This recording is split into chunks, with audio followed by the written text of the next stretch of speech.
सावली, हा सण सगळी विघ्न आपल्या सोबत घेऊन जाईल बघ तू.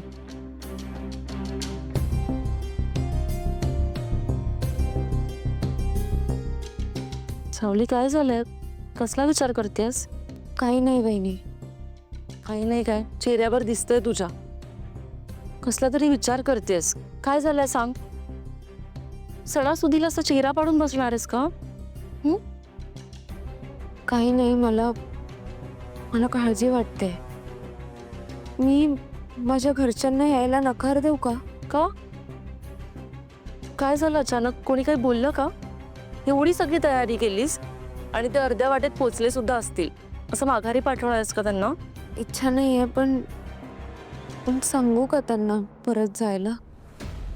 आणि असं केल्याने त्यांना वाईट नाही का वाटणार? आपली मुलगी लग्नानंतरच्या पहिल्या गणपतीला आमंत्रण देते आणि परत जा म्हणून पण सांगते. वाईट वाटेल त्यांना, पण ते माझे आई बाबा आहेत ना, ते मला घेतील समजून. ते फार प्रश्नही नाही विचारणार. आणि किती दिवस समजून घेतील? हे बघ सावली, दिवस बदलतात, वेळ बदलते, नशीब बदलतं, माणसंही बदलतात. सगळ्यांनी बदलायचं असतं.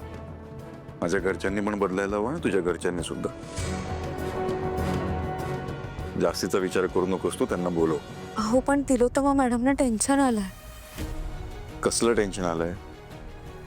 सण चांगला साजरा झाला पाहिजे याचंच टेन्शन आलंय ना.